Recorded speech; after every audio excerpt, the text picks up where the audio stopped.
1 minute ago, Diddy screams in court as victim describes dark room. Torture sessions. Before we begin, viewer discretion is advised. This video is for informational and reporting purposes only.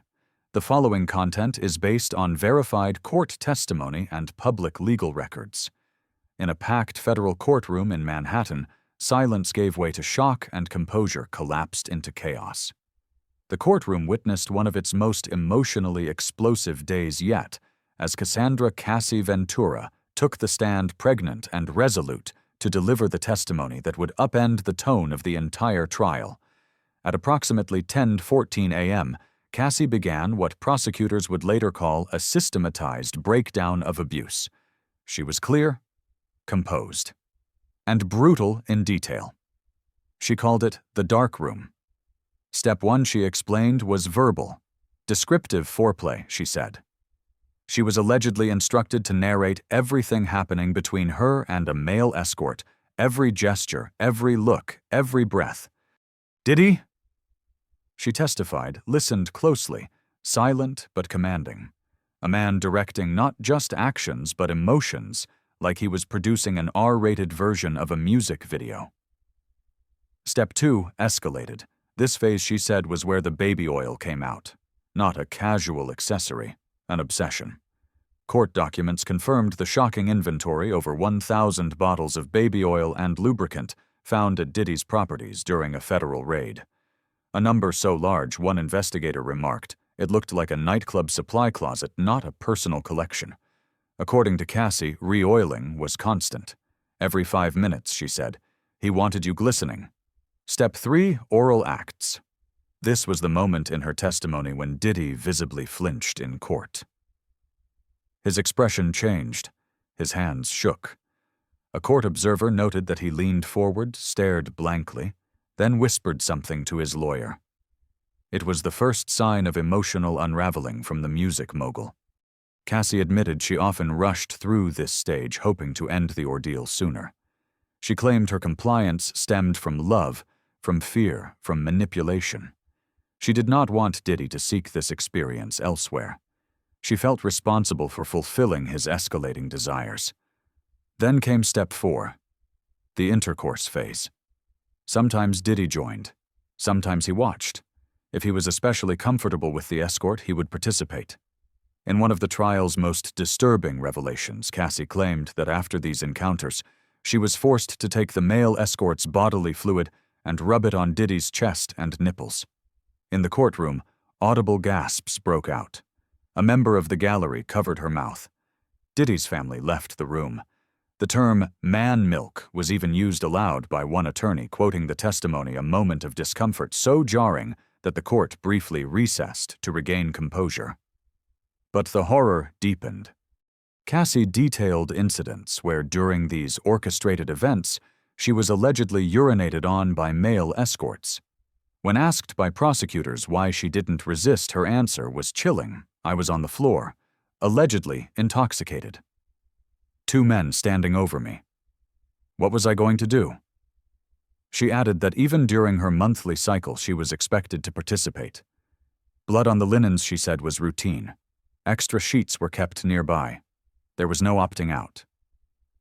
The gallery sat in stunned silence. The judge looked visibly disturbed. Diddy, once poised and polished, asked to be excused to the restroom. The cameras outside the courtroom later captured him exiting with shaky hands and a pale, drained face. So why did she stay? I was jealous. I was in love. He shared his secrets with me, she said. I didn't want someone else to replace me. Prosecutors presented text messages backing up her account. In one, Cassie said she didn't want to do a freak-off. Diddy's reply: "You're boring. You're predictable." Classic manipulation, the prosecution argued, designed to create compliance through shame. The tension in court rose again when the male escort himself was called to testify. Described as muscular and soft-spoken, the escort claimed the interactions were initiated by Cassie, not Diddy. He said he believed the first encounter was a birthday gift. Cassie told me, "My husband likes to do special things for me," he testified. That moment caused a stir. a contradiction, a possible crack in Cassie's narrative. But then came the shift. The escort confirmed he had seen Diddy allegedly assault Cassie. He beat her. Bad, the escort said. I couldn't get it up after that. I was done. That moment, too, changed the room's mood. Whatever the contradiction, the abuse claim now had a corroborating voice. The prosecution seized on this. You may not agree on who said what first they told the jury, but you now have two people describing violence, fear, and domination. By the end of the day, the gallery was half empty. Diddy's family had not returned. The press pool had broken off into separate huddles comparing notes. One thing was clear: Cassie's testimony had left an impact. Outside the courtroom, activists began gathering. A sign was taped to a lamppost: "Believe survivors. Fear power no more." And inside, the prosecution was just getting started. The term freak-off is no longer just disturbing slang, whispered behind closed doors. It has now become a legal term, a central concept in a federal racketeering and sex trafficking case against one of the most influential men in entertainment. And today, the prosecution peeled back another layer. In court, prosecutors argued that the freak-offs were not random acts of deviance. They were a system. Orchestrated, filmed, tracked, controlled. According to multiple witnesses and corroborating documents, Diddy operated what they referred to as a production model for his sexual encounters. The process, prosecutors said, had the scale of a small film studio. One witness, a former assistant who worked with Bad Boy Records between 2015 and 2022, testified that Diddy's properties had specific rooms set up for what staff called content capture. These rooms included high-end cameras, adjustable lighting, built-in scent diffusers, and even preloaded playlists. She described a database, possibly cloud-based, where footage was cataloged and labeled. Quote, "They treated it like a shoot." Only the subject didn't always know they were on camera. Federal agents are currently reviewing over 100 hours of footage recovered during raids in Miami and Los Angeles. The footage, encrypted and stored across multiple drives, is believed to show encounters that match the procedures described by Cassie and others. But the courtroom wasn't finished shaking. Today, Rodney Lil Rod Jones Jr. became a pivotal voice, a Grammy-nominated producer who worked with Diddy between 2022 and 2023.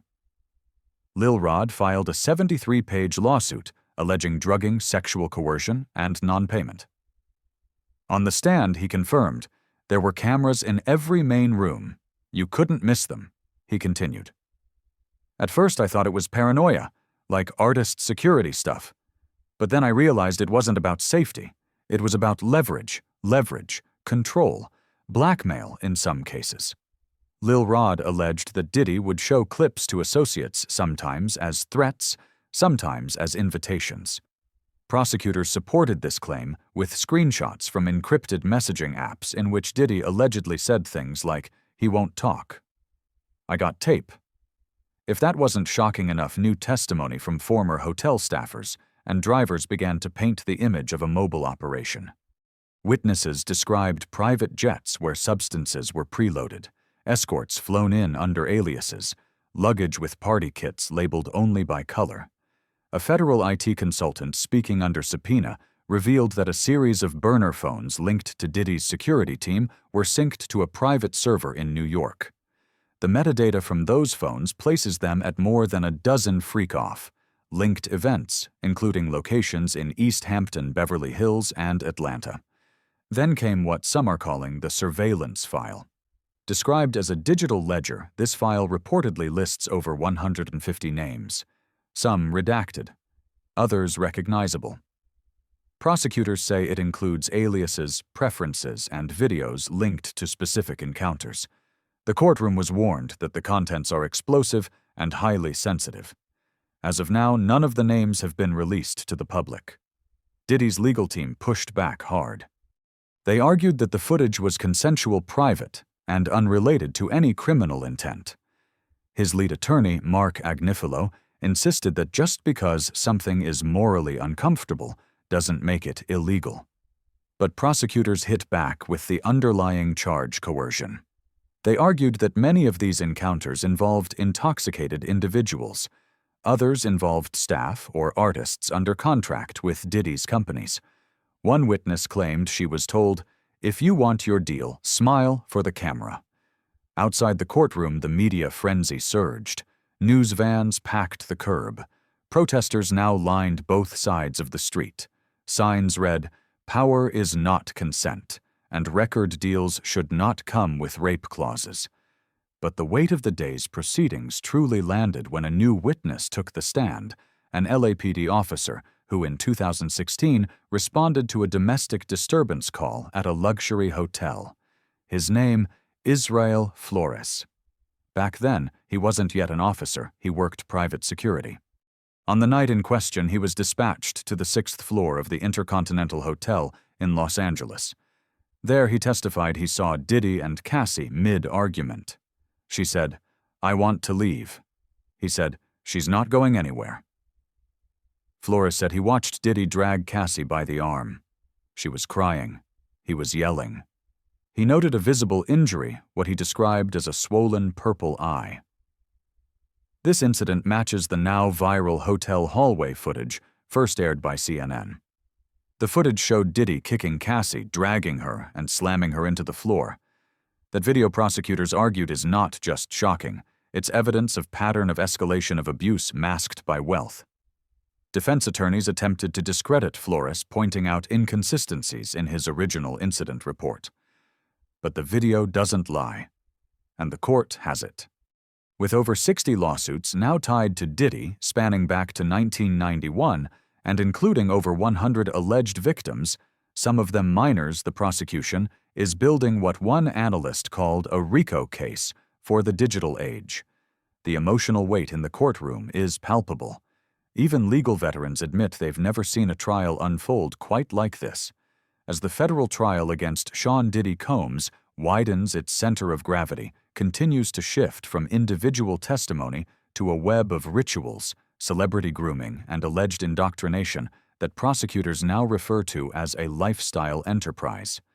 Today, that term took on new meaning as the courtroom heard testimony from a former security contractor, multiple music industry insiders, and unearthed media interviews that pointed to what insiders once called flavor camp.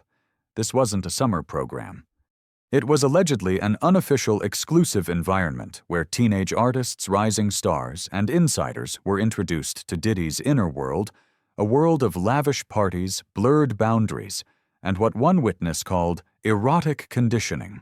The term surfaced publicly years ago when R&B star Usher revealed in a 2016 Howard Stern interview that at just 13 years old he lived with Diddy for a year. I saw some things Usher said at the time, but I don't know if I could even understand what I was looking at. The clip was played in court. Then came the bombshell follow-up. Stern asked, "Would you send your son to Puffy Camp?" Usher didn't blink. No. The courtroom fell silent. Prosecutors used the moment to suggest a broader pattern. They argued that Flavor Camp operated as a grooming ground, one designed not only to introduce young artists to industry elites, but to test the boundaries of control, access, and silence. Multiple witnesses corroborated these claims with personal experiences. One, a former studio engineer, testified that he was instructed to leave the room when camp activities began. Another, a choreographer who briefly worked at Diddy's East Hampton estate, described being asked to facilitate energy code, he said, for matching personalities with guests. Then came the connection no one saw coming: Lil Rod. Rodney. Lil Rod Jones Jr., already at the center of a major lawsuit, testified that the first time he heard the term Flavor Camp was in late 2022, when he asked why a young male artist had been flown in for a party. According to Rod, an assistant replied, "He's going to get the Diddy experience." The courtroom gasped. Rod went on to describe how the parties were structured luxury settings, blacked-out security windows, drug-laced cocktails and guest lists curated not by talent, but by compliance. These claims mirror allegations in a separate lawsuit involving Diddy's infamous white parties hosted between 1998 and 2009. Originally celebrated for their celebrity attendance, those events are now being reframed as high-level grooming and trafficking hubs. One former staffer, Adria English, filed suit in July 2024, alleging she was groomed into sex trafficking at these events. She claimed drugs were administered without her consent, and that she was coerced into sex with guests, including powerful figures in music and business. She did not testify today, but her affidavit was referenced as part of the court's evidence. In court, prosecutors outlined the structure of what they now refer to as the Combs enterprise. According to newly unsealed sections of the grand jury indictment, the enterprise is accused of engaging in forced labor and sex trafficking, orchestrating grooming programs disguised as mentorship, using surveillance, drugging, and financial threats for control. Exploiting both male and female victims, including minors. The indictment further alleges that the purpose of the enterprise was to fulfill the personal desires of Combs, particularly those related to gratification, including through the exploitation of women and the use of commercial sex workers. Back in court, the emotional weight grew heavier when the judge allowed testimony from a woman identified only as Jane Doe Sugar 7. She claimed she was recruited at age 16 to attend a retreat in Atlanta. Upon arrival, she said she was given ecstasy and told to perform. Her voice cracked. "I thought it was going to be a chance at a career. I didn't know I'd never get to choose again." Diddy, who had remained stone-faced through most of the week, lowered his head. His attorney objected to the testimony on procedural grounds, but the judge overruled. "Pattern and purpose," she said, "are central to this case." Outside reporters swarmed as protesters chanted, "No more camps, no more grooming." Meanwhile, social media exploded as clips of Usher's "No" circulated again. Hashtags like #shutdown Flavor Camp and "Justice for the Kids" began trending. And yet the trial's narrative was about to take an even darker turn, because waiting in the witness room ready to testify was Diddy's former personal bodyguard, Gene Deal. In a courtroom already battered by weeks of graphic testimony and mounting allegations, today delivered a turning point. Gene Deal, former personal bodyguard to Sean Diddy Combs, took the stand. His testimony wasn't about one incident. It wasn't about one victim. It was about a pattern, a code, a culture. And it began with a phrase, "the ritual." At approximately 9:47 a.m., Deal confirmed under oath that during his tenure at Bad Boy Records and as Diddy's personal security detail, he witnessed events that blurred the line between power and perversion. He described private gatherings timed with full moons, invitations sent only to a select few, and most disturbingly, what he called initiation nights. Deal stated that during these events, alcohol and narcotics were common. Guests were often required to relinquish phones. Recording devices were banned. Candles were lit. The energy, he said, was spiritual, but not in a good way. He paused. "I can't say exactly what God they were invoking," he told the court, "but it wasn't the one I pray to." Then came the line that sent a jolt through the courtroom. By the third night, the men would have sex with each other. Deal, who once served on security details for the notorious B.I.G., and others said he was ordered to stand guard during these gatherings, but never enter the room. He obeyed, but said he could hear chanting, laughing, and what sounded like pain. Prosecutors supported his statement with digital photos recovered from one of Diddy's private devices, showing rooms decorated with sigils masks and red silk curtains. These images have not yet been released publicly. Deal's credibility was bolstered by his previous cooperation in other cases and his role during the 1997 death of Biggie Smalls. In his sworn statement, he alleged that the rituals were more than eccentric behavior. They were tools of control, methods of blackmail, and means of solidifying loyalty. In court, prosecutors pivoted. They linked Deal's testimony to new statements from Rodney Lil Rod Jones Jr., who alleged he was pressured into these rituals under the promise of a Grammy nomination. According to his lawsuit, Lil Rod produced 9 songs for Diddy's love album Off the Grid and was exposed to initiation nights under threat of career destruction. "I did it because I was told this was the price," he said. That phrase echoed throughout the courthouse. Meanwhile, the court heard brief excerpts from a sealed deposition involving another former artist. Their account included references to animal symbolism, blood rituals, and references to ancient deities, terms prosecutors tied to occult practices. The courtroom grew tense. Defense attorney Mark Agnifilo objected, calling the ritual references sensational distractions. But the judge allowed the material to proceed, citing relevance under RICO statutes, which permit the introduction of pattern-based behavior. Outside social media reacted immediately. Clips of Deal's testimony went viral. Headlines read, "Diddy's ex-bodyguard exposes sex rituals under full moon." Memes began circulating. Protesters outside the courthouse now carried signs reading, "No more moons. No more silence." And inside, Diddy looked undone. Gone was the polished suit, the sharp haircut, the composed body language. He stared blankly at his notes, hands trembling. At one point, he whispered something to his attorney and asked to be excused again, marking the 3rd such request in as many days. Prosecutors used this moment to remind the jury, this isn't about spectacle. This is about structure. An empire built on coercion, fear, and obedience. They labeled it the Combs Enterprise and said it wasn't just about sex, it was about psychological domination. Then came the final witness of the day. A federal investigator testified under seal about the contents of a seized laptop. The laptop, according to sworn testimony, contains over 1,000 hours of video footage, much of it labeled, some of it unwatchable.